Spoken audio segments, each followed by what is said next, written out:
It's one of those weird breaking stories that some people will be unspeakably excited about and some people will be the absolute mother of all meh.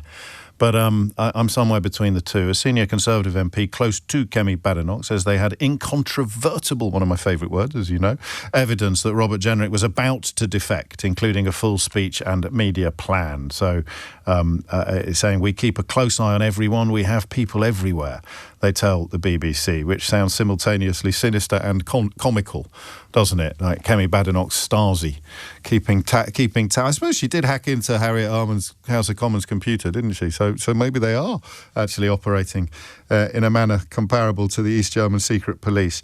And that's the word she used as well. Clear, irrefutable evidence that Robert Jenrick was planning to defect. Farage coming pretty close to confirming that it would be to his outfit, which isn't going to surprise anybody. It would be very much man bites dog territory if he had been planning to defect to the Greens or the Liberal Democrats. But it is only months since he secured 43.5% of the votes to Badenoch's 56.5% in the election to be the actual leader of the Conservative Party.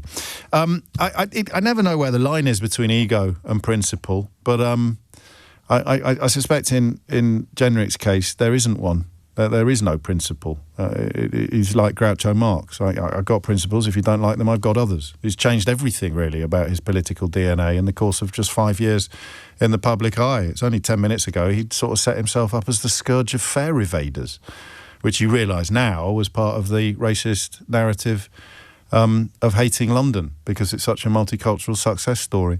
So anyway, there's the story. Shadow Justice Secretary Robert Jenrick sacked from the Tory front bench, sacked from the Tory party, whip removed, membership rescinded. Whether or not there'll be a by-election in Newark, I do not know, but I just want you to tell me what you think of this.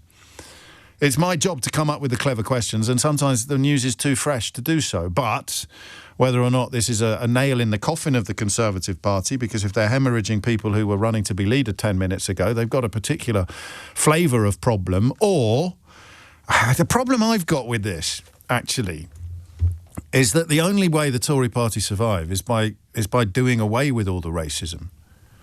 The only offer, I think about Tamara in Telford quite often. Do you remember Tamara in Telford? We're having what is a Tory? Reform and racism are so absolutely intertwined that for the Tories to still be on the racist platform, to still be saying hideous things about people's skin colour, or it was Jenrick who talked about Birmingham, wasn't it? And yet his own village where he lives, I think, according to the last census, had one person of colour in it. But he's incredibly spooked when he finds himself in a place where there are lots of people of colour. So for the Tories to still be there seems to me to be electorally ridiculous, given that Reform have got the racism vote sewn up. Absolutely copper bottom. Farage has been an infamous racist for his entire public career, right from the moment where the man who actually founded UKIP explained how freely and liberally Farage would use the N-word and talk about how they would never win the N-word vote. He might pretend these days that he isn't, but everybody knows that he is. And therefore, for the Tories to be in that space at all has seemed to me for a while to be a little bit ridiculous. Kemi Badenoch, as a black woman, was incredibly well placed to rebrand the Tories as the opposite of what Farage and Jenrick and Katie Lamb represent. But she's failed utterly to do that. So I don't know whose answers to this question would be most interesting, but somebody who sees themselves as a traditional Tory. Is this good news or bad news for you? Let's see what Alison in Bury St Edmunds has to say. Alison, what would you like to say? Hi, James. Lovely to talk to you again. And we'll see. I did have to laugh to what you said before the advert, but that was quite good. Thank you. You're very welcome. I like it. We've all got to move on to sixpence, Alison. You were on hold to talk about veganism, but you told Eleanor you wanted to talk about the breaking news instead. So here you are. Yeah, well, I think we could do both, but we'll talk about the breaking news first.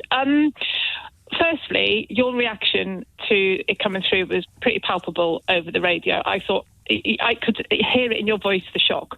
It's a big story. Surprise, probably. It's a big story, but is it a big deal, I suppose, is the question. Is it a big deal? Well, I'm not Conservative by any shape or form. Kemi Badenoch is, well, she is what she is. But I think she's pulled a blinder, to be fair. She's gone the whole hog. He's lost everything by the looks of it, by the sound of it. And, you know, over to Farage with open arms, I think, with Nadine Zahawi and all the other reprobates. But, I think she's taken the wind out of their sails. And we wait to see what the reasons were. But if it is true, which it I don't know what his reasons would just be. be. I don't know if he'd be worried about his seat in Newark, but it would just be self-interest. I don't think Kemi Badenoch's ever going to promote him higher than where he currently is. And of course, she has, at least for now, overcome the whispers and fears or rumours of imminent challenges to her leadership. It looked 6 months ago as if she wouldn't last until Christmas. So she's seen off that threat. The imminence of that threat is in abeyance. So Jenrick can't see any way of getting a little bit higher up the greasy pole within the Conservative Party. So why doesn't he go to join Farage with the promise, in the event of Farage winning the election, with the promise of being Foreign Secretary or Home Secretary or one of the big jobs? There are always tweets, of course. Farage, not long ago, wrote, reports Jenrick is a hypocrite who was planning these long-term contracts to process Channel migrants whilst he was in government. Don't believe a word that he says on anything. I'd agree with Mr Farage on that one, actually. I wouldn't believe a word either of them say. Another one, when Robert Jenrick was Immigration Minister, he grew the number of illegal migrants living in free hotels to 56,000. He is no friend of Epping. That was on the 20th of August of last year. Whether that's coincided with when they were having these secret meetings or not, I do not know. But there are always tweets. It took about 13 seconds for people to dig out the Nadine Zahawi ones. It's taken even less time for people to dig out the Jenrick and Farage ones. Here's Jenrick on the 27th of May of last year. The two-child benefits cap was introduced to restore fairness. Now Labour and Reform are locked in a bidding war to splash out more in handouts. Why is Farage backing this policy? Has he cooked this up after one too many pints at his local? Has a joint found its way into his usual packet of Marlborough Golds? Oh, what a hideous bunch they are. Cameron's in Manchester. Cameron, what do you reckon? I think, firstly, I agree completely with the last caller. I think that Kemi's done, although I'm not a Tory. But she couldn't. I'm not here. I don't want to, rain on her chips. But what else could she do? And she's done it well. She's done it effectively. And she's taken us all by surprise. But it's not exactly a masterstroke. She could not really do anything else if the evidence is, as they say, irrefutable. Yeah. Otherwise, Reform would have made a song and dance about it, and it would have been pushed further into extinction. But I think it's just, for me, it's just contradictory that Nigel Farage kind of goes hand in hand, but he keeps saying that he wants to be a new face in politics. He wants to get away from the establishment, etc. But he keeps filling his ranks with ex-Tories. I mean, Lee Anderson, Nadine earlier this week, Andrea Jenkins, and most Andrea likely, Jenkins there as well. This is his challenge. This is his challenge, really, isn't it? In a way, it's been. Yeah. I'll tell you who he is. He's the kid who's had his face pressed up to the sweet shop window for his entire political career, while he's been squealing endlessly that he hates sweets. This is the nature of the anti-establishment rhetoric that Boris Johnson used to deploy as well. He's had his face squished up against the sweet shop window, desperately dreaming of being inside the sweet shop while screaming to anyone who'd listen that he actually hates sweets. And now he's in this position where he is... he's on the threshold of the sweet shop. How on earth is he going to take with him the people who believed him when he said that he hated sweets? And I think he does it because he needs people that can actually, although I don't like any of those people I just rattled off, that will actually make policy. I think people who are joining X, Y, and Z, people that are sort of standing up, haven't got any historic political knowledge, and so he's filling his ranks with people who do. Well, at the same time, I don't think it's going to alienate his base. Well, but that's the question, because he's not been wrong about his base yet. I mean, when he credits them with having zero integrity or intelligence, he almost always gets proved right. So here the question is, will they notice that he's now doing the polar opposite of what... I mean, it's not even very difficult to find, is it, Cameron? You almost got it on speed dial. My message to you is clear, plain and simple. Never trust a Tory. Did you get that? I'll repeat it. Never trust a Tory. They will always let you down. They will always betray you. That's what you're talking about. And his calculation is always that his own base is either too racist or too stupid to care about all the lies and hypocrisy. Yeah. never trust a Tory except when they join me. My opinion is that Farage won't be able to resist these people coming across. Why not? Why doesn't he tell him to slip? Because he's an egomaniac. And he's Trump. He loves the adoration, and because he's running around.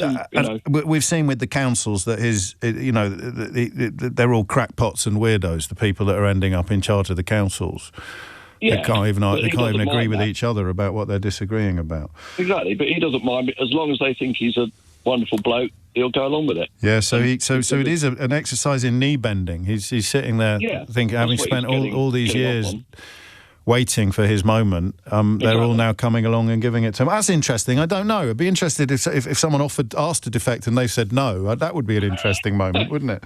Well, yeah. But also the core vote of reform, as far as I can tell, including my brother, is that it's the fact that they're none of the above was the appeal.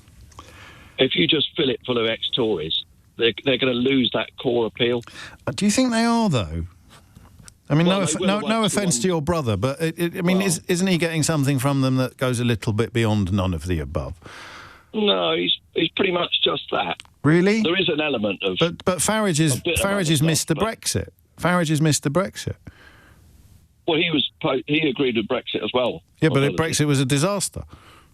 No, my brother still thinks it was a good idea. Oh, Lord. Unfortunately. Okay. Yeah. Well, then he's not going to... But that's what I kind of meant when I said no offence to your brother. I mean, is he stupid enough to believe in the unbelievable? Well, and the answer is yes.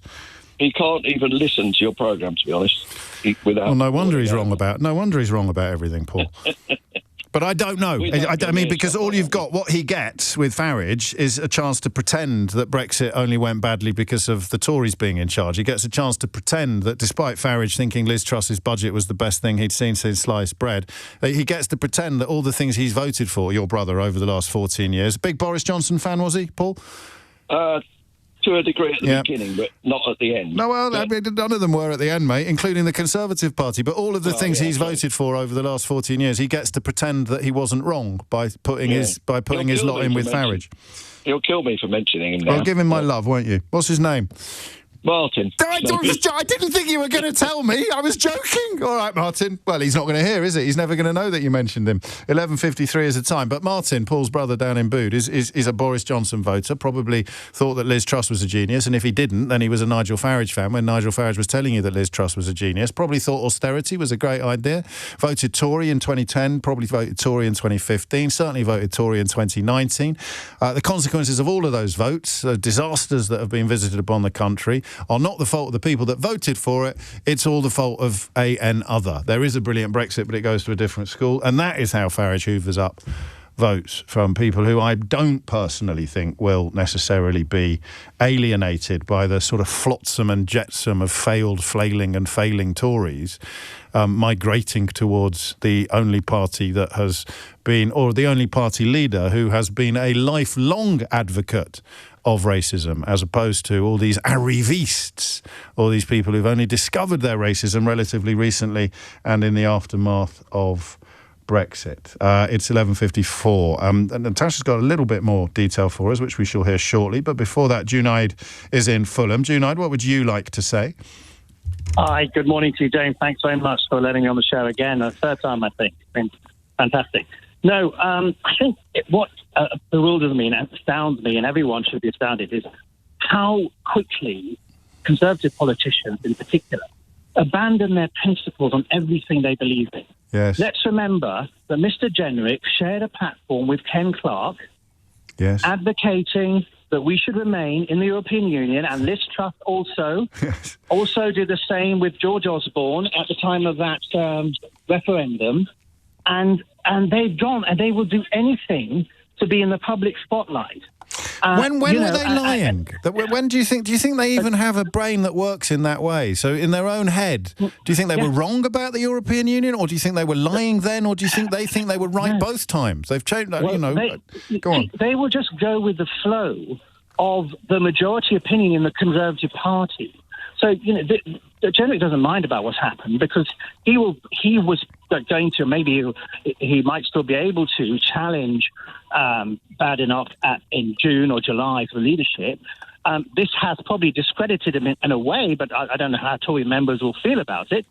But it just opens a door for James Cleverly to take over. That is that's the Tamara in Telford option, isn't it? I mean, James Cleverly is not Tory leader because 3 or 4 of his supporters were too clever for their own good.